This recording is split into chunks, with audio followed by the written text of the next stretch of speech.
Australians realize they need oil and gas well into the future, no matter what. This article is from offshoreenergy.biz, written by Melissa Kavsick. This is back in November 27th of this year, titled, Australia Needs More Gas as Safety Net for All Energy Transition Roads. It starts, Australian energy producers representing Australia's upstream oil and gas exploration and production industry has revealed the findings of a new report which show that the country will still need substantial gas production 26 years from now to ensure reliable and affordable energy in 2050, even under a net zero scenario.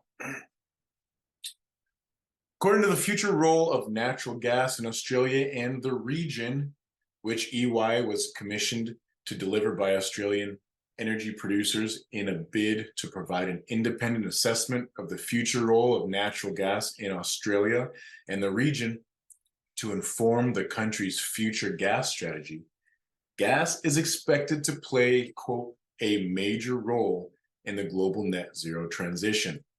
Furthermore, EY examined around 350 net zero pathways around the world and has recommended Australia should prepare for multiple gas production scenarios due to the uncertainty of the transition.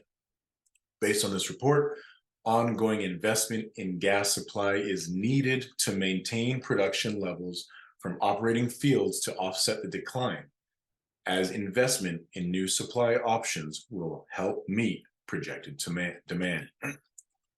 Quote, to manage the risks associated with the transition to net zero, Australia's energy and climate mitigation policy needs to prepare for all three scenarios with policy and regulatory actions that keep as many pathways to net zero viable for as long as possible. Preparing for only one pathway leaves Australia extremely vulnerable to developments that are outside Australia's control, outlined the report. And here you can see these three scenarios outlined.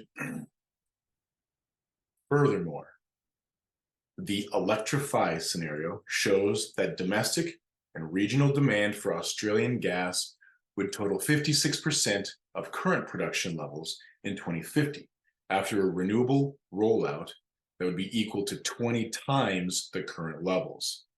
In the blended scenario, the demand for Australian gas would increase to 2040 before decreasing to 86% of current levels by 2050 as renewables grow in that scenario to 13 times current levels. On the other hand, the capture scenario indicates the demand for Australian gas would rise 30% from current levels by 2050, with a more limited renewable rollout at only about 10 times the current levels. Commenting on the report's findings, Samantha McCulloch, Australian Energy Producers Chief Executive, commented, the study shows gas is a safety net for Australia's energy transition, providing affordable and reliable energy for households and businesses. The inclusion of natural gas as a core pillar of Australia's energy and climate policies will speed up the transformation and secure substantial economic benefits from net zero. End quote. Moreover, the report found Australia's unique position serving growing Asian demand meant it had to chart its own course, capturing more of the global market and lowering emissions through supporting renewable rollout and coal to gas switching. In addition, the report highlights that liquid natural gas, LNG, represents a, quote, a significant export revenue opportunity for Australia across all three scenarios, even where LNG exports are complemented by low carbon hydrogen exports over time, end quote.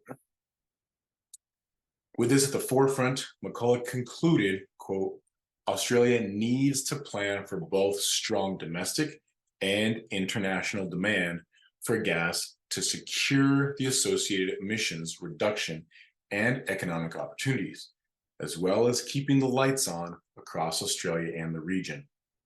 Australia's gas industry delivered over 16 billion with a B of dollars of government revenue last financial year and spent another 45 billion with Australian businesses, all while supporting tens of thousands of jobs across the economy, end quote.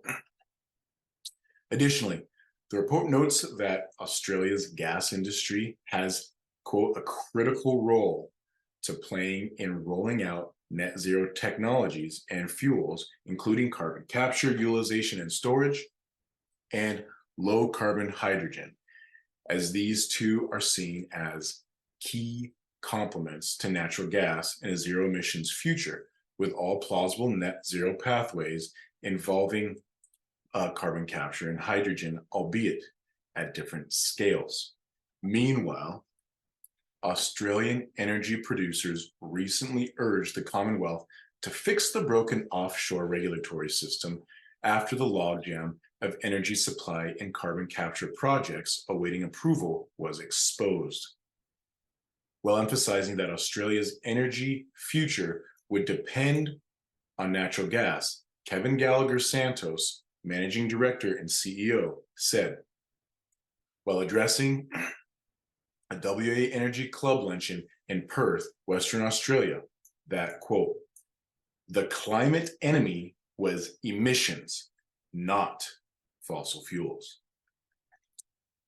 At the time, Gallagher emphasized that shutting down the traditional energy industries was bound to drive energy prices up and drag energy security down, while slowing the pace of the energy transition engine.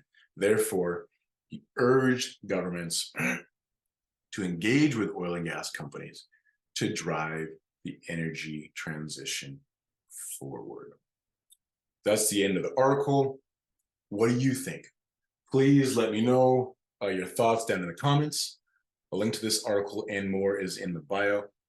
If you like what you heard here, please don't forget to like and subscribe so you can continue to get energy science, industry, and regulatory news you need for your work or investments in energy. And remember, with science in our hands, fossils at our feet, knowledge in our heads, and God at the helm, the future is ours to build. Thanks.